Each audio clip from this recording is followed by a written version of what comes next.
Jing, hope you're enjoying your week. Welcome back to another review by me, the Doc 11th. I thought with the current production of the Swamp Thing TV show set to air this year, in production at the moment, what perfect time to review a Swamp Thing action figure. So without further ado, let's take a look at the packaging.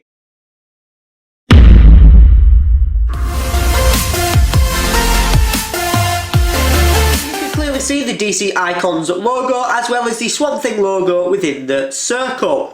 You also have the warning, small parts, choking hazards and advertisement, same thing basically in another language, as well as the DC Collectibles logo. Also on the side, like with any DC action figure, you could see the name of the figure, Swamp Thing. On the back again, you can see the other figures that are available in this range, Swamp Thing, Wonder Woman, Cyborg, which I've already reviewed, and Deathstroke. Alright, see if at some point I can pick those other ones up. On the top we also have the Swamp Thing logo. I know for you it's upside down, but hey ho. On the sides we have the Swamp Thing logo again, DC Comics Icons logo again, as well as saying Swamp Thing from Dark Genesis and Genesis Sombra. I'm not sure, I'm presuming that just means Dark Genesis again.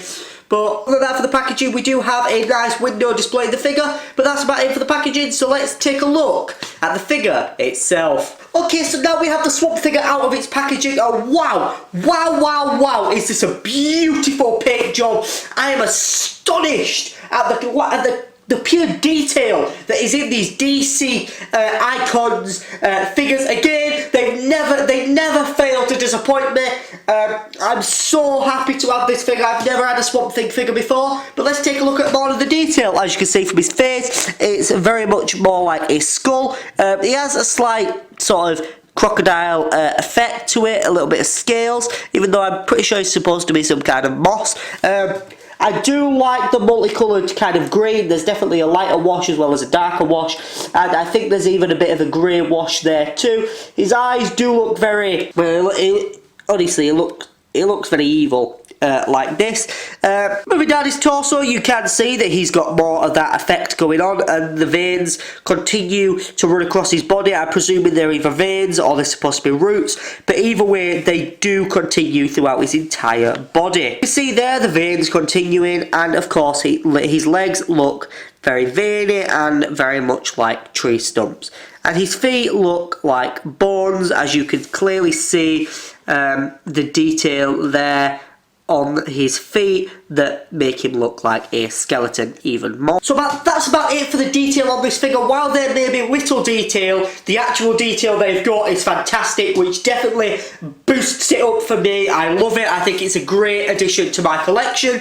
But yeah, let's take a look at the articulation of this figure. First of all, his head does the full 360 degrees, as well as being able to nod back and forth and turn side to side. His arm is on a ball joint, so it can go out and do the full 360 degrees at the shoulder. In addition to this, he can also do 360 degrees at the bicep. He also has a double jointed 90 degrees at the elbow, which would actually allow him to probably full on scratch his back. His wrists can move back and forth slightly, as well as being able to do the full 360 degree swivel. Moving down, the Swamp Thing action figure does have an upper torso ab crunch and a lower torso ab crunch. The figure is also able to do the splits and kick forward and backwards. The figure also has a double jointed knee, allowing him to kick himself up the bum. Lastly, for the articulation, his foot can move up and down as well as swivel side to side.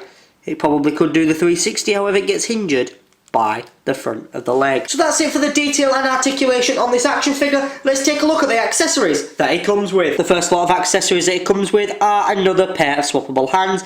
These ones are of course more open and relaxed and less agitated and maybe violent as the other ones.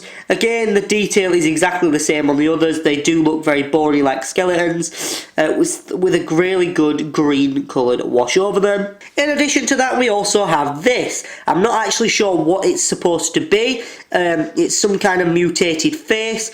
It's definitely mutated. It has some sort of thing that goes down, has a hand attached to it, and what probably is the brain up here. Other than that, the detail on the face of this is very well done, and it has a nice different coloured paints with the pinks and cream colours for the skin, as well as the slight blue and grey for the veins, as well as the white and blacks for the eyes and the mouth. It is a very detailed little accessory, however I'm not actually sure. Accessory can be placed by the side of Swamp Thing, like so. Overall, I'll give this figure a 10 out of 10. It has fantastic articulation, fantastic detail, and one of my favourite DC figures that I own. Just the colouring of it is just beautiful. I'm so happy to own this figure.